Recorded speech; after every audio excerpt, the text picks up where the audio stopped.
안녕하세요. 저는 서울에서 작은 찻집을 운영 중인 60대 여성입니다. 사연 시청자 여러분들 너무 반갑습니다. 사실 저도 이곳에서 매일 사연을 듣는 열혈 애청자인데요. 여태껏 듣기만 하던 제가 오늘 이렇게 사연을 보내게 된 것이 감개무량하네요. 저도 사연을 듣다 보면 제 속이 탈 만큼 안타깝고 속상한 사연들도 많지만 그래도 그분들 인생에 결국 행복이 찾아오는 것 같아 매번 다행이라 안심이 되기도 했거든요. 근데 벌써 60이 넘은 제 나이에 저는 살아가는 일은 왜 이리 매번 어렵기만 한지 그동안 저는 사연을 보내더라도 속상하고 기구한 사정만 줄줄이 읊게 될까봐 차마 용기를 내지 못했었죠. 예전에는 왜 나한테만 이런 일들이 벌어지는지 하늘이 야속하다 싶은 생각도 많았습니다. 그렇다고 어떻게 하나요? 사는 게 다 그런갑다 생각하며 버티고 있어야 했죠. 그러면서도 다른 사연자들이 고생 끝에 빛을 보고 좋은 일들이 생기는 것을 보고 늘 부러워만 했었습니다. 그랬던 제게 몇십 년 만에 기적이 찾아왔다 하면 믿으시겠나요? 사실 당사자인 저 역시도 쉽게 믿을 수가 없었고 아직까지도 마치 꿈을 꾸는 듯한 기분입니다. 그래도 좋은 일이 있으면 우리 사연 가족 여러분들과 나눠야 하는 게 아니겠어요? 그래서 오늘은 사연 많았던 제 인생에 어떤 행운이 찾아왔는지에 대해 얘기를 해보려 합니다. 그럼 여러분들도 모두 내 주변 사람의 얘기라 생각하시고 저의 이야기를 들어봐 주세요. 제가 지금은 서울에서 살고 있지만 제 고향은 공기 좋은 산골 마을이었습니다.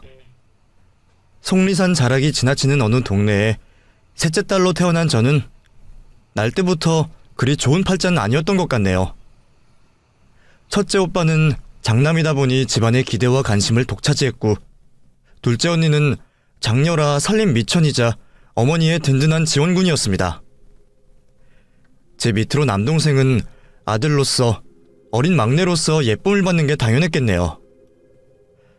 하지만 중간에 끼어 이도저도 아닌 저는 누구의 관심도 받지 못했죠.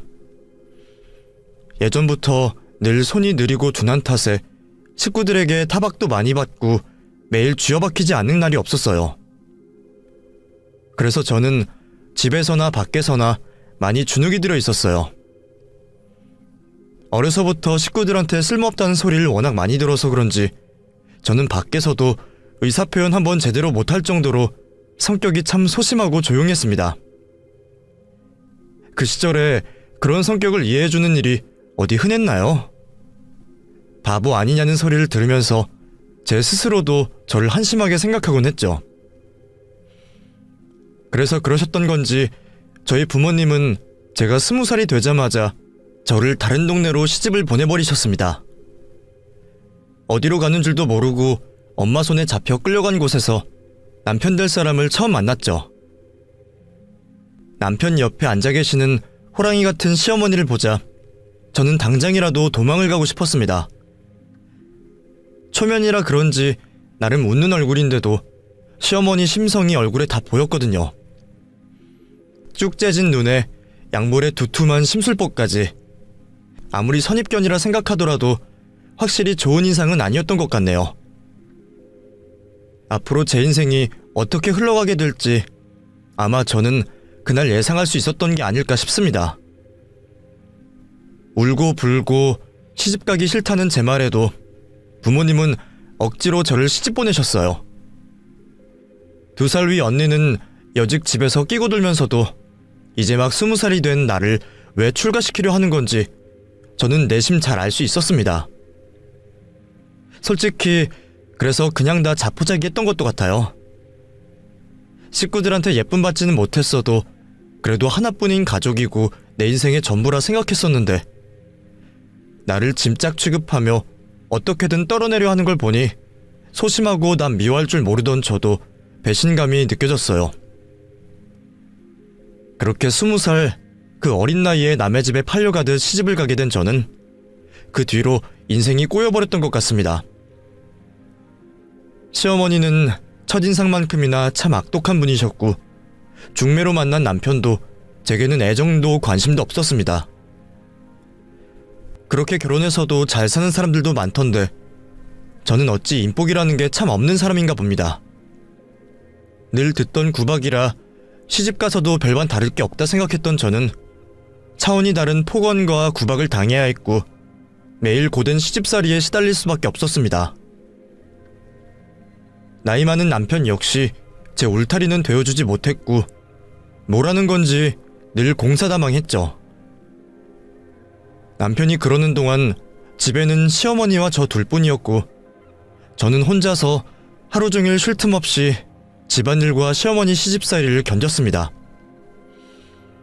이미 결혼은 해버렸고 힘들다고 도움 구할 친정도 다른 가족도 없으니 그곳이 아무리 괴롭더라도 버티고 있을 수밖에 없었어요. 정말 재주라도 있었거나 성격이라도 있어서 도망이라도 쳤어야 하는데 말이에요. 그땐 저도 너무 어렸고 약하기만 해서 버틴 것 말고는 방법을 몰랐습니다. 그렇게 매일 버티는 동안 저는 첫 아이를 가지게 되었어요. 시어머니는 3대 독자 집안에 시집왔으니 당연히 아들을 낳아야 한다며 몇 번이고 당부를 하셨고 저는 혹시나 딸을 낳으면 어쩌나 몇 달을 불안에 시달려야 했습니다. 천만다행으로 아들이 태어났고 떡두꺼비 같은 장손이라며 좋아하시는 시어머니와 남편을 보며 나도 이제 식구로 인정을 받으려나 기대를 품었죠. 하지만 그것도 저의 헛된 꿈일 뿐이었습니다. 아들도 생겼으니 이제는 나돌지 않고 집에 붙어있을 거라 생각했던 남편은 여전히 집을 등지고 살았고 제가 출산을 한 뒤에는 오히려 그게 더 심해졌어요. 출산 직후 늘어진 제 배를 보며 짜증을 팍 내더라고요. 아마 집에 있는 아내는 자기 집 종이라 생각하고 밖에서 다른 예쁜 여자를 만나고 다녔던 모양입니다.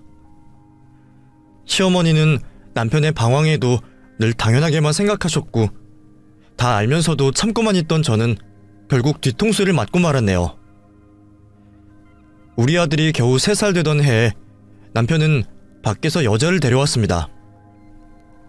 기고만장한 꼬라지로 나를 깔보는 그 여자 앞에서 저는 바보같이 주눅이 들고 말았어요. 내가 바보 같은 것을 누구를 탓할 수 있겠냐마는 참 인간들이 해도 해도 너무한다 싶더라고요. 당당하게 이혼을 요구하는 그 사람들 앞에서 저는 다 필요 없으니 아들만 데려가겠다 말했습니다. 그랬더니 시어머니는 저더러 남의 집 장손한테 손대지 말라며 그 길로 저를 쫓아내시더라고요. 내 속으로 10달 품고 내가 힘들어 낳은 내 새끼들어 남의 집 장손이랍니다. 그렇다고 제가 새끼 포기하고 어떻게 살겠어요? 매일 시댁 문 앞에 죽치고 앉아서 내 새끼 내놓으라 울부짖었습니다. 그랬더니 사람들까지 불러서 저를 쫓아내대요. 다시 찾아오면 평생 애 얼굴도 못 볼 생각하라는 말에 겁이 나서 저도 그 짓을 멈췄죠. 그렇게 쫓겨난 저는 떨어진 곳에 새빵을 얻어 지내며 아들 얼굴만이라도 한번 보려 사정했습니다. 동훈이 아빠, 제발 아이 얼굴만이라도 좀 보여주세요. 내 새끼 내가 못 만나는 게 말이나 돼요? 당신이 이렇게 하는 게 애한테도 안 좋을 거라는 생각은 안 해봤어? 집에 엄마가 있는데 밖에도 엄마가 있다 그러면 애가 혼란스럽지 않겠냐고. 내가 나만 좋자고 이러는 거야? 당신이 데려가서 애를 잘 키우긴 하겠어? 여유 있는 우리 집에서 마음 편히 키우는 게 당신한테도 애한테도 좋아. 그러니까 제발 포기하고 네 인생 찾아 살아. 찢어 죽여도 시원찮을 전 남편에게 제발 아들 얼굴만이라도 보여달라 사정하는 제 심정이 어떨지 이해가 되시나요? 그럼에도 불구하고 그 인간은 제게 아이를 보여주길 꺼렸습니다. 그렇다고 애미가 어떻게 내 자식을 잊고 살겠어요? 저는 끈질기게 요구를 했고 돈을 모아서 변호사를 구할 생각까지 했어요. 근데 그것도 참 쉽지 않더라고요. 법은 너무 멀리 있었고 한 푼 없이 쫓겨난 저는 당장 월세 낼 돈도 없었으니까요. 그래도 근처에서 살다 보면 언젠가 기회가 있을 거라 생각하며 살았습니다. 애가 걷기 시작하면 외출도 할 것이고 기웃대다가 그림자라도 보겠지 생각했죠. 그런데 어느 날 또다시 찾아간 제게 전 남편은 차마 믿기 어려운 얘기를 전했습니다. 당신 이제 동훈이 찾지 마. 동훈이 죽었어. 아무리 그렇다고 어떻게 애가 죽었다는 거짓말을 해요? 거짓말 아니야. 정말이야. 믿기 어려우면 납골당 가서 보고 오던가. 처음에는 당연히 거짓말이라 생각했죠. 내가 귀찮아서 별소리를 다 한구나 싶어서 기도 안 찼어요. 그런데 전 남편이 집으로 들고 온 종이 한 장에 저는 주저앉을 수밖에 없었습니다. 그건 내 자식의 사망진단서였어요. 그걸 보고도 쉽게 믿을 수 없던 저는 전 남편이 알려준 납골당을 찾았습니다. 유골함에 새겨있는 아이의 이름 석재를 보게 된 저는 오열하다가 졸도하기까지 했습니다. 겨우 정신을 차리고 전 남편을 다시 찾아간 저는 아이의 죽음에 대해 들을 수 있었어요. 며칠 고열을 앓다 죽고 말았다 했죠. 그래도 시어머니가 장소는 끔찍이 생각해서 별탈 없을 줄 알았는데 그런 일이 벌어지다니 믿을 수가 없었습니다. 저는 당연히 전 남편과 그 여자에게 달려들어 난리를 떨었어요. 벌레 하나 못 죽이는 줄 알았던 저도 자식 일 앞에서는 정신이 나가버리더라고요. 결국 저는 폭행으로 고소를 당해 구치소에 잡혀 들어갔고 다음날 고소를 취하할 테니 동네를 떠나라는 전 남편 얘기를 듣고 겨우 풀려날 수 있었습니다. 그걸 고맙다 해야 하는지 모르겠지만 전혀 고맙지가 않았네요. 차라리 감옥 들어가 세상이랑 연이라도 끊고 싶었는데 그것마저 도와주질 않네요. 하지만 전 남편 말처럼 그 동네는 떠나야 했습니다. 이미 그 작은 동네에 미친 여자로 소문이 파다하게 나서 집주인과 일자리를 줬던 사장님까지 저를 내쫓아버리셨거든요. 결국 아무데도 갈 곳 없던 저는 진보다리 하나 들고 정처 없이 길을 걸었습니다. 이미 자식까지 죽어버렸는데 제가 살아갈 이유가 뭐가 있겠냐 싶어 넋을 놓고 살았던 것 같아요. 산길을 걸어 올라가기도 하고 빈집에서 잠을 청하며 정처 없이 떠돌아다녔죠. 죽고 싶다 생각했는데도 사람 목숨이 참 즐기더라고요. 그렇게 모든 걸 포기했던 저는 제 삶을 붙들어주는 한 사람을 만나게 되었습니다. 참 착한 사람이었어요. 일면식도 없는 저를 돕겠다고 물심양면으로 나서는 모습을 보면서 저는 참 복잡한 감정을 느꼈습니다. 내 가족도 내 남편도 챙겨주지 않았던 나였는데 이런 사람도 있구나 싶어서 말이에요. 그런 관심을 받고도 인생을 포기해버린다면 저도 도리가 아니죠. 그래서 저도 마지못해 살아가게 되었습니다. 정부 칠 곳 하나 없던 제가 그 사람에게 기대며 삶의 희망을 틔워보게 되었네요. 고아로 자라 나보다도 가여웠던 그 사람과 저는 평생을 함께하기로 약속을 하며 둘이 서로 보듬고 사랑하며 살아가기로 약속했습니다. 부모 손에 억지로 한 결혼이 아니라 죽지 못해 버텼던 결혼 생활이 아니라 오로지 제가 선택한 사람이었어요. 반지하 새방의 열악한 환경이었지만 우리는 참 행복했습니다. 행복이라는 것이 가진 것이 많아 오는 게 아니구나 하는 걸 그때 알게 되었네요. 내 마음 편하게 해주고 기대고 정줄 사람이 있다는 게 제게는 천국이나 다름없었습니다. 남편은 제게 참 잘해주었어요. 자기도 부모 잃고 힘들게 살아왔으면서 자식 잃은 제 처지를 누구보다 안타까워했어요. 나를 행복하게 해줄 수 있다면 뭐든지 하겠다고 말하는 그 사람을 더 행복하게 해주고 싶었던 저는 남편을 위해 아이를 낳기로 결정했습니다. 사실 제게는 어려운 일이었어요. 먼저 자식 보낸 어미가 어찌 자식을 잊을 수가 있겠나요? 남편은 그런 저 때문에 둘이서만 살아도 된다 해주었지만 저는 남편에게 더 큰 기쁨을 주고 싶었습니다. 결국 저는 먼저 보낸 자식은 기억에 묻어두고 새 가정에 충실하기로 마음을 먹었고 사랑하는 남편과의 사이에서 2살 터울의 딸 하나, 아들 하나를 낳고 새 출발을 시작했습니다. 너무 일찍이 결혼하고 이혼을 한 탓에 재혼을 했어도 제 나이는 보통 엄마들과 다르지 않았습니다. 그래서 주변에서는 제가 재혼인 줄도 모르고 저도 별말 없이 살아갔죠. 물론 자식들 키우면서 내 손으로 못다 키운 동훈이 생각이 매일 났지만 지금 기르는 자식들 위해 애써 잊으려 노력했습니다. 그래도 어쩔 수 없이 보상 심리 같은 게 있더라고요. 동훈이한테 못해준 만큼 민정이 민철이한테 더 해주고 싶었고 그래서 더더욱 열심히 살아야만 했습니다. 밖에서 일하는 남편 출근을 보내놓고 저는 시장이나 식당에서 일을 했어요. 저나 남편은 배운 것 없고 가진 것 없었지만 그만큼 남들보다 더 열심히 살았습니다. 그렇게 해야 내 자식들에게 해줄 수 있는 게 하나라도 더 생기니까요. 그래서 없는 형편에 무리해서 서울 근교까지 이사도 갔고 애들 좋은 환경에서 키우려고 무척 애를 썼죠. 물론 그만큼 드는 돈은 많았지만 그건 우리가 좀 더 고생하면 될 일이었습니다. 사실 저는 내 몸 힘든 건 상관없이 참 열심히 살아왔습니다. 꾸준히 일하면서 모욕도 당하고 별소리 다 듣고 살았지만 제발 내 자식들만큼은 구김 없이 크길 바라며 해달라는 것 있으면 최대한 해주려 그렇게 키웠어요. 애들이야 그런 부모 마음을 다 아는진 모르겠지만 부모 입장에서는 늘 못해줘서 아쉬움이 더 클 뿐이었죠. 열심히 벌어서 애들한테 드린다 하더라도 우리가 넉넉한 집안도 아니고 갖고 싶다는 걸 다 해주진 못했으니까요.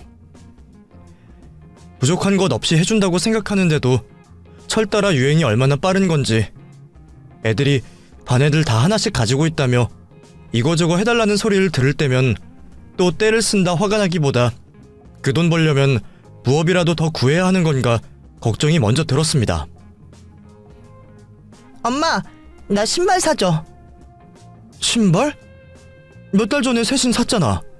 신발이 그새 달았어? 아니, 요즘 유행하는 거 있단 말이야. 그거 사줘. 그건 얼만데?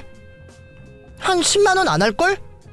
돈 주면 내가 알아서 살게. 돈만 줘. 10만 원? 아니 무슨 신발이 그렇게 비싸? 저번에 산 신발도 유행하는 거라며 비싸게 줬잖니.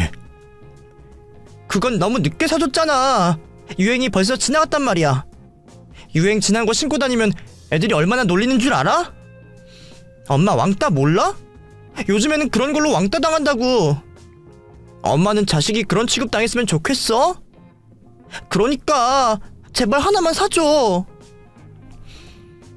다른 집 부모들은 애들이 때를 쓰면 다 들어주는 건지 혼을 내는지 모르겠지만 저는 혼은 내질 못했어요. 물은 제 성격이 어디 자식들 앞이라고 달랐을까요? 그래서 그런지 저는 차마 애들한테 매 한 번 들질 못하겠더라고요. 어쩌면 부족한 부모라 늘 미안한 마음에 자식들을 따끔히 혼내지 못하고 나무라지 못했던 건가 하는 생각도 드네요. 그래도 애들 아빠가 엄할 땐 엄한 사람이라 제 대신 매도 들고 혼도 냈죠. 저도 애들이 혼나야 할 때는 매를 들진 않았어도 무릎 꿇고 손들게 시키고 반성문도 쓰여봤어요. 혼날 때야 애들도 잘못했다 하고 저도 그만하면 버릇없이 키우지는 않았다 싶었는데도 참 자식이라는 게 내 마음 같진 않은 것 같네요. 점점 머리가 자랄수록 애들을 대하는 게 버거워지고 애들은 제 품을 벗어나는 듯 보였습니다. 우리 형편에 벅찰 만큼 해주고도 늘 불평불만만 들었고 어쩔 때는 없는 살림에 왜 애를 낳았냐며 타박하는 소리도 들었네요. 공부 못하는 것도 다 부모 탓이고 친구 못 사귀고 애인 못 사귀는 것도 다 부모 탓이네요. 애들도 속상하고 짜증스러워서 하는 말이라는 걸 알면서도 듣는 제 가슴은 찢어지는 것 같았습니다. 그래도 제 눈에는 여전히 아이 같고 눈에 넣어도 아프지 않은 자식들이었습니다. 내가 다 받아줘도 되니까 내 앞에서는 평생 아이들처럼 어리광 부리고 엄마를 찾았으면 좋겠다 생각했어요. 엄마들은 다들 그런 마음 아닐까요? 대학생활 힘들다, 취업이 힘들다는 얘기에 못난 부모 만나서 니들이 고생이 많다 그 생각만 했고, 겨우 취직해서 회사 생활에 시달린다는 얘기를 들을 때는 내가 가서 일이라도 도와주고 싶었죠. 그렇게 사회생활도 하고 자기들 앞가림도 하게 된 자식들은 힘들 때면 여전히 부모를 찾았고, 저는 제 힘이 닿는 한 열심히 돕고 싶었습니다. 내가 몇 살 때까지 기력이 있을진 모르겠지만 죽기 전까지는 자식들한테 손 벌리지 않고 내 힘으로 먹고 살 거라 생각했습니다. 근데 나이 먹어가는 건 참 서러운 일이었어요. 기력은 점점 떨어지고 일을 하다 보면 여기저기 아픈 곳이 많았죠. 늙어가는 게 어디 저뿐이었겠습니까? 내 남편 또한 함께 시들어가는 신세였으니 말이에요. 그런 걸 생각해서 제가 더 챙겼어야 하는 건데 제가 참 나쁜 아내였습니다. 남편의 몸이 어떤 줄도 몰랐으니 말이에요. 조만간 큰애 상견례 날짜를 잡자며 사위 될 사람이 얼마나 괜찮은지 두고 보겠다며 웃던 사람이었어요. 그런데 그 사람이 애들 결혼식도 못 보고 가버릴 줄은 정말 몰랐죠. 그런 남편을 먼저 보낼 수 없던 저는 가슴이 찢어지는 듯 아팠습니다. 남편이 마지막 가던 길에 제가 이런 얘기를 했었어요. 여보, 나를 선택해줘서 고마워. 그동안 나 같은 놈이랑 사느라 고생 많았어. 애들 다 키워놓고 이제서야 당신이랑 여유있게 지내려나 했더니 불쌍한 당신 혼자 두고 가서 어째? 여보, 외로웠던 내 인생에 당신 만난 건 정말 큰 행운이었어. 당신 덕분에 내 반평생이 무척이나 행복했어. 당신이나 나나 그동안 참 열심히 살았지. 애들 키우느라 희생한 것도 많았고 늘 나랑 애들만 챙기던 당신이었던 거 잘 알아. 그러니까 당신도 이제는 당신만 생각해. 자식들 다 키워놨으니 걱정 말고 나 없어도 스스로 잘 챙기라고. 그래야 나도 편히 눈을 감을 것 같아. 남편의 마지막 부탁은 자신도 자식들도 아닌 바로 저였습니다. 남겨진 두 자식보다 제가 걱정이 크다는 남편은 정말 끝까지 제 걱정만 하다 갔어요. 저도 평생 내 편이었던 남편을 보낸 뒤로는 도저히 다시 일어날 자신이 생기지 않았습니다. 그럴 때 애들이라도 옆에 있어줬으면 참 좋았을 텐데 말이에요. 그런데 다 큰 자식들은 다들 지 앞가림하기 바쁘더라고요. 섭섭해하면 안 된다는 걸 알면서도 혼자 찬물에 밥 말아먹고 있을 때면 부쩍 남편 생각이 들어 울적해졌습니다. 우리 남편이 그걸 봤으면 이제 애들 챙기지 말고 스스로 알아서 챙기라 했을 텐데 이제는 나한테 그런 말 해주는 사람도 없네요. 애들도 아빠 죽고 많이 힘들 테니 다 같이 모여 위로하고 위안받으면 좋을 텐데 애들은 다 만나고 있는 짝이 있어서 그런지 제가 필요 없었던 모양이에요. 야속한 자식들은 어미가 어찌 사는지 관심도 없고 늘 자기들도 힘들다 바쁘다는 얘기뿐이었습니다. 그리고 금세 시집장가들을 가버렸네요. 사실 큰애는 남편이 죽기 직전에 결혼 얘기가 오가던 중이라 이해는 합니다. 그래도 하나뿐인 엄마를 불쌍하게 생각하면 좀 미룰 수도 있지 않았나 생각했는데 섭섭해하는 기색을 숨기며 말하는 제게 딸애가 그러더라고요. 엄마가 이런다고 죽은 아빠가 살아 돌아와? 산 사람은 살아야지. 이럴수록 엄마만 더 힘들어. 암튼 나 올해 안에 시집 가야 하니까 돈 좀 도와줘. 알겠지? 섭섭해서 한숨이 깊게 나왔지만 딸의 말도 맞는 말이었죠. 나무라는 애들 말을 듣다 보니 내가 너무 미련이 많은 사람인가 보다 하며 자식들 앞에서는 더 이상 힘든 내색도 못했네요. 사실 힘들 새도 없었어요. 남편도 없는 마당에 나 혼자서 애들 시집장가를 어떻게 보내나 그 걱정도 많이 들어서 말이에요. 남편 없다고 무실당하진 않을지 싶기도 하고 돈 때문에 괜히 가족들 기죽게 하진 않을지 걱정이 제일 컸죠. 결혼해서 나가면 이제 더 해줄 것도 없을 텐데 마지막 기회에 애들한테 해줄 만큼 해주자 싶더라고요. 안 그래도 아들은 남자인 지가 집은 해가야 한다며 닭다리였고 딸애는 아들 딸 차별 하나 난리를 부려 똑같이 해줄 수밖에 없었죠. 물론 여유는 없었지만 있던 것 다 털고 남편이랑 내 식구 살던 집 팔면 넉넉하진 않아도 부족하지 않게 해줄 수 있겠다 싶었어요. 어차피 나 혼자 남은 인생 재산 쥐고 있어봤자 뭘 하겠나 싶었던 저는 살던 집을 팔고 작은 집으로 이사를 가면서 있던 재산 다 털어서 결혼하는 자식들에게 공평하게 나눠주었습니다. 그마저도 그 돈으로는 빠듯하다며 툴툴거리는 자식들이었지만 저도 그게 최선이었어요. 그래도 내가 그렇게까지 해줬으면 자식들도 엄마 마음을 이해해줄 줄 알았습니다.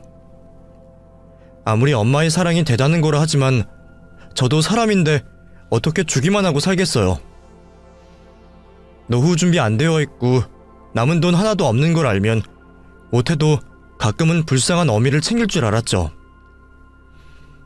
하지만 각자 가정을 꾸린 자식들은 지 가정이 생겨 그런지 나이든 엄마를 잊어버렸습니다. 민철아, 추석에 올 거지? 새아가는 잘 지내니?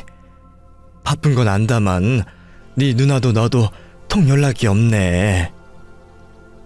바빴어요. 아시잖아요. 아무리 바쁘더라도 몸은 잘 챙겨라. 가끔 엄마도 좀 찾아오고, 응? 중소기업 다니는 저희 시세 먹고 살려면 바쁘게 살아야죠. 그런 여력이 어딨어요. 이번 추석에도 못 갈 것 같아요. 너무 피곤해서 좀 쉬려고요. 그래? 그래, 바쁘다면 어쩔 수 없지. 하긴 집도 좁아서 니들 와도 뭘 못하겠네. 그래, 엄마가 바쁜데 괜히 귀찮게 굴었구나. 미안하다. 쉬어라. 민정아, 잘 지내니? 너도 많이 바쁘지? 혹시 이번 추석에 어쩔 건지 궁금해서 말이야. 민철이는 바빠서 어려운가 본데 너희는 어떠니? 민철이 못 온대? 잘 됐네. 엄마, 우리 그냥 다음에 보자. 사실 나 이번에 시부모님 모시고 여행 다녀올까 싶어서. 남편이 적금 탔다고 다 같이 여행이나 가자 그러네? 그래? 시부모님이랑 잘 지낸다니 다행이네. 엄마, 설마 섭섭한 건 아니지? 그래. 엄마는 괜찮아. 니들만 잘 지낸다면 다 좋지. 그래, 엄마 걱정은 하지 말고 조심히 잘 다녀와라. 끊을게. 아쉬운 소리 들으려 전화했던 건 아닌데 매번 그런 식이다 보니 저도 점점 애들한테 전화 한 번 걸기가 어려워졌습니다. 그렇게 가끔 소식만 주고받으며 그냥 나 혼자서라도 외로움을 달래보려 애를 썼죠. 그런데 사실 외로울 새도 없긴 했어요. 노후 준비가 안 되어 있던 저는 남들 놀러 다닐 때 놀지도 못하고 일을 해야만 했습니다. 나이 때문에 정직원 채용이 어렵다 보니 오히려 전보다도 더 바쁘게 살아야 했거든요. 그래도 일을 시켜라도 주는 게 어딘가 싶어 더 열심히 했습니다. 낮에는 식당에서 일을 하고 밤에는 병원 청소를 하면서 바쁘게 지냈어요. 그렇게 건강 챙길 새 없이 살아서 그런지 결국 병이 오고 말았죠. 처음에는 돈 걱정에 병원 갈 생각도 못했는데 병원 청소하면서 친해진 동생이 이상할 때는 무조건 검사를 받아봐야 한다 해서 억지로 떠밀려서 검사를 받게 되었어요. 그 동생은 그 병원에서 가족을 오랫동안 간병하던 환자 보호자였는데 오며 가며 인사를 주고받다가 어느새 언니 동생 하며 지내게 된 사이였습니다. 사실 내성적인 제게 먼저 말을 걸어주고 챙겨주는 아주 고마운 동생이었죠. 자식들도 궁금해하지 않는 제 소식을 궁금해하고 그때도 제가 피로해 보인다면서 검사를 받으라 말해줬던 거였어요. 덕분에 저는 암을 초기에 발견을 할 수 있었고 지금도 그 동생에게는 너무나 고맙네요. 암이라는 얘기에 많이 놀라고 무섭긴 했지만 의사 선생님도 치료만 제때 받으면 큰 걱정 없을 거라 하셔서 천만다행이었어요. 하지만 다행인 것과 달리 저는 돈이 가장 걱정이었습니다. 지금껏 애들한테 다 내주고 힘들게 지내다 보니 매달 나가는 보험비가 아까워서 보험을 해지해버렸거든요. 솔직히 나는 건강 빼면 시체다 싶어서 설마 아플 거라는 생각은 못했는데 결국 제 생각이 짧았네요. 수술비는 지원금이 나온다니 다행이었는데 수술비보다는 항암하고 입원 치료비가 걱정이었어요. 게다가 치료를 시작하면 일을 하지 못하게 되니 당장 생활비도 걱정이었네요. 혼자 돈을 어찌해야 할지 걱정하던 저는 결국 자식들에게 연락을 했습니다. 부담스럽기는 하겠지만 애들이 십시일반 한다면 그 정도는 도와주지 않을까 생각했거든요.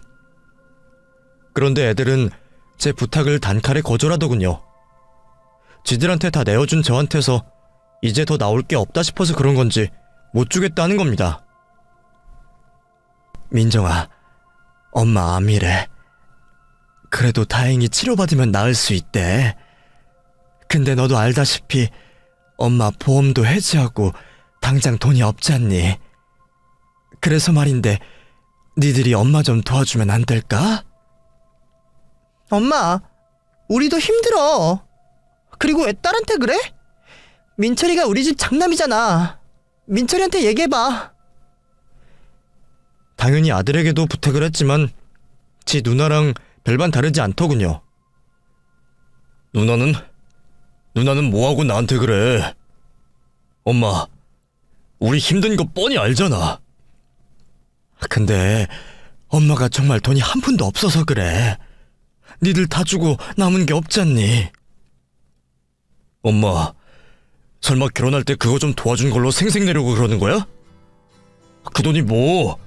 우리 결국 대출 껴서 집어넣었어. 그거 죽을 때까지 갚아야 해. 그런데 이런 와중에 엄마를 어떻게 도와줘? 엄마 너무한 거 아니야? 우리한테 별로 해준 것도 없으면서 이제 와서 도와달라 그래? 우리라고 돈이 없다고. 나중에 물려받을 유산도 없는데 우리라고 별 수 있어? 제발 이러지 말자. 앞으로 이런 전화는 하지 말았으면 좋겠어. 아무튼 치료는 잘 받아. 괜히 전화를 했다 싶었습니다. 얘들이 내가 힘들어 낳은 내 자식들이 맞는 건지 그래도 해줄 만큼 해줬다 생각했는데 이런 대접을 받게 되네요. 그제서야 남편이 제게 했던 그 말이 떠오르더라고요. 나도 모른 척하고 나나 챙길 것을 탈탈 털어 해줬더니 자식들에게 버림이나 받게 되었네요. 자식들에게 팽당한 저는 속이 너무나 상해서 딱 죽고 싶은 심정이었습니다. 이런 꼴을 볼 줄 알았더라면 남편 죽었을 때 따라갔어야 했다 싶네요. 결국 저는 될 대로 되라는 심정으로 치료를 포기하기로 했습니다. 어차피 돈도 없고 살 이유도 없는데 치료받아서 뭐하나 싶었죠. 그런데 그런 제 사정을 아는 건지 저더러 검사받으러 했던 그 동생이 저한테 먼저 묻는 겁니다. 언니, 치료는 언제 시작해? 자식들이 도와주겠대? 나 그냥 포기하려고. 내가 인생 살아서 뭐하나 부질없다. 그게 무슨 말이야? 치료만 받으면 살 수 있다는데 왜 그래? 내 사정을 물어주는 유일한 사람 앞이라 그런지 저도 모르게 그 동생에게 하소연을 시작하게 되었네요. 그렇게 저는 그 동생에게 지나온 제 인생 얘기를 늘어놓았습니다. 자식들에게 다 해주고도 남보다 못한 취급받은 제 신세와 남편 만나기 전에 결혼 잘못해서 별꼴 다 보고 자식까지 잃은 기구한 사연까지 다 얘기했죠. 사실 그동안 살면서도 평생 남들에게 해보지 못한 말이었는데 어떻게 그 동생 앞에서는 술술 나왔는지 모르겠어요. 눈물을 훔쳐가며 제 얘기를 듣는 그 동생에게 혼자 간직했던 일찍 떠나보낸 제 아들 사진을 보여주었습니다. 그런데 그걸 본 그 동생이 갑자기 모르는 얘기를 하는 거예요. 어머, 언니가 춘원이 엄마였어? 그게 무슨 말이야? 춘원이라니. 우리 아들 이름은 동훈이야. 언니, 나 이 사진 주인공 알아. 아니, 이런 옛날 사진이 어디 흔해? 그러고 보니 두 사람 닮은 것도 같고, 분명 이름은 다르지만 내가 아는 그 사람이 맞는 것 같아. 준원이라는 사람이 누구인지 모르겠지만 그 동생은 확신을 가지며 저를 그 사람에게 데려갔습니다. 동생 손에 끌려간 곳에 앉아있던 한 청년은 내 아들이 살아있다면 꼭 그렇게 자랐을 것처럼 생겨 있었고, 저는 머리로는 아니라고 생각하면서도 저도 모르게 기적을 기대하고 있었더라고요. 그런데 그 준원이라는 청년이 제게 자신의 사연을 들려준 순간 저는 그 자리에 앉아 오열할 수밖에 없었습니다. 어머니, 저 동훈이에요. 준원이라던 그 사람은 원래 이름이 동훈이었어요. 준원이라는 그 이름은 자기가 성인이 되어 개명한 이름이었더군요. 우리 아들과 똑같은 생년월일과 전남편의 이름 석자까지 분명 제 아들이 맞아 보였습니다. 하지만 죽은 걸 제 눈으로 봤던 탓에 쉽게 받아들이기 어려웠죠. 그런데 기가 막힌 것이 알고 보니 그게 다 전남편의 계략이었던 모양이에요. 제가 동훈이가 죽었다고 생각한 것처럼 동훈이는 제가 죽은 줄만 알고 살았답니다. 아버지는 어머니가 일찍 돌아가시고 재혼을 하셨다고 하셨어요. 그래서 저는 어려서부터 새어머니와 동생의 눈치를 보며 살아야 했죠. 물론 할머니와 아버지가 살아계실 때까지는 괴롭힘도 없었고 별 문제 없었지만 그 뒤로는 정말 힘들었어요. 동훈이는 담담한 표정으로 자신의 고생담을 얘기했습니다.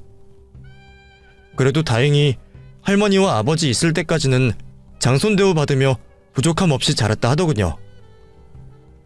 그러다 중학교 시절 할머니가 돌아가시고 몇 년 뒤 아버지까지 죽고 나서는 낙동강 오리알 신세가 되어버린 겁니다. 새엄마라는 그 여자가 내 아들을 쫓아내버린 것이었죠. 그래봤자 애도 겨우 고등학생이었으니 그 여자 앞에서 무슨 수가 있었을까요? 결국 부모 잃고 집에서 쫓겨난 아들은 그 뒤로 혼자 길거리를 전전하며 가진 고생을 해야 했습니다. 내가 살아있다는 것만 알았어도 혼자 그 고생은 안 했을 텐데, 애가 아무것도 모르고 그 고생을 했다는 얘기에 저는 가슴이 찢어질 것 같았죠. 그래도 다행히 좋으신 분들 만나서 거처도 구하고 일자리 얻어서 다행이었다는데, 짧은 시간 너무 할 말이 많아서 다 듣진 못했지만 아이가 일찍부터 온갖 고생하며 혼자 세상을 견뎠다는 건 잘 알겠더라고요. 그래도 다행히 고생 끝에 낙이 있었습니다. 어려서부터 경험한 게 많았던 덕분에 일찍이 자기 일을 시작해서 사업으로 자수성가할 수 있었다네요. 그래서 지금은 40도 안 된 나이에 성공하여 가진 것도 많고 혼자 쓰기에는 분에 넘쳐 여기저기 기부도 많이 한다 하더라고요. 제가 병원에서 만난 그 동생과도 그런 인연으로 만나게 되었고요. 제 아들에게 도움받은 적이 있던 그 동생은 제 아들의 안타까운 사연을 알고 있었고 어릴 적 사진도 본 적이 있었답니다. 그래서 제가 보여준 사진을 보고 단박에 알아봤던 거였어요. 그 동생한테 참 여러 번 은혜를 입었네요. 그 동생 덕에 암도 일찍 발견했고 죽은 줄만 알았던 아들을 몇십 년 만에 되찾을 수 있었잖아요.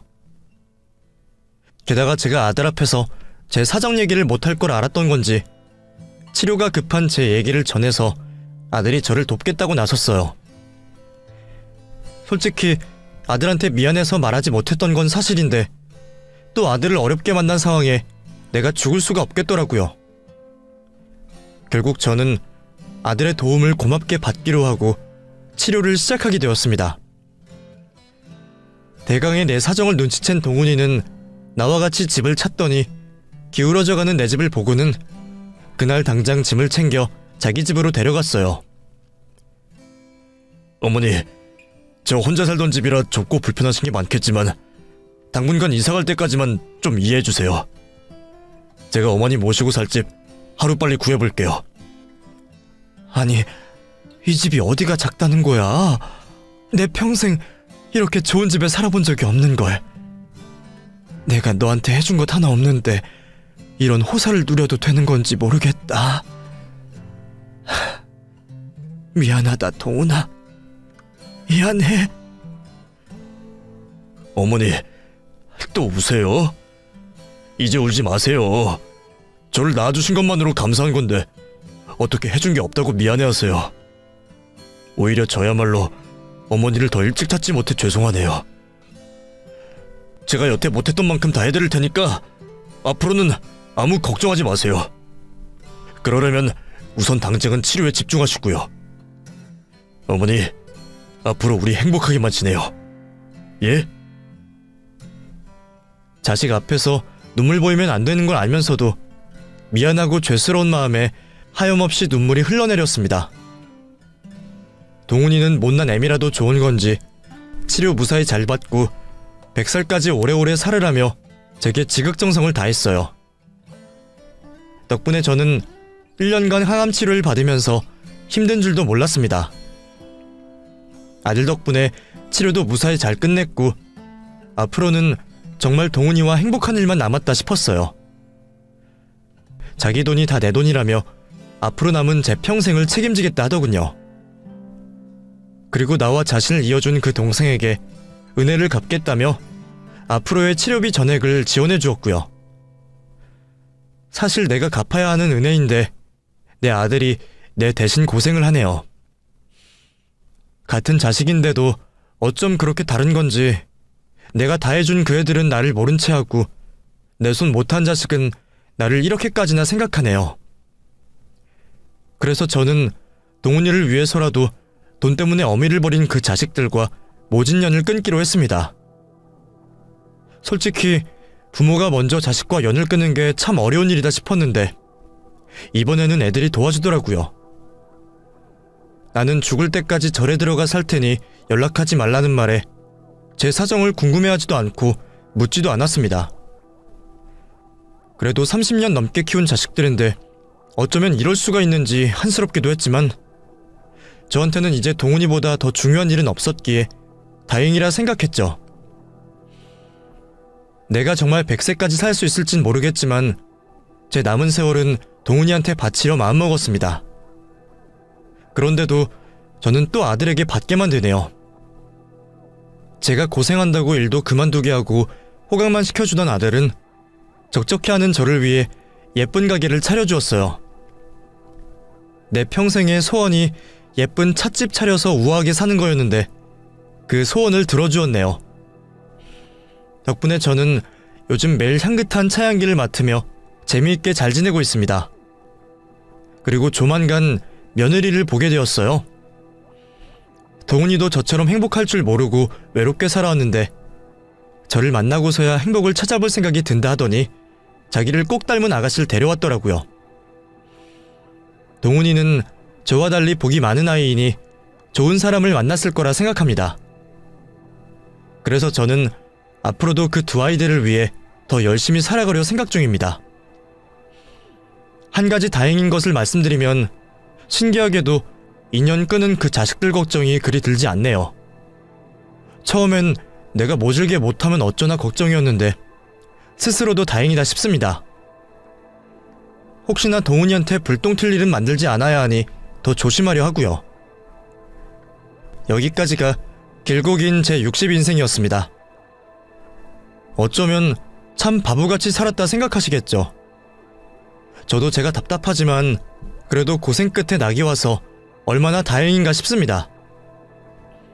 복이 많은 우리 아들 덕분에 제가 이런 호사를 누리게 되었네요. 그럼 여러분도 제 남은 인생이 평안하기를 바라주세요. 감사합니다.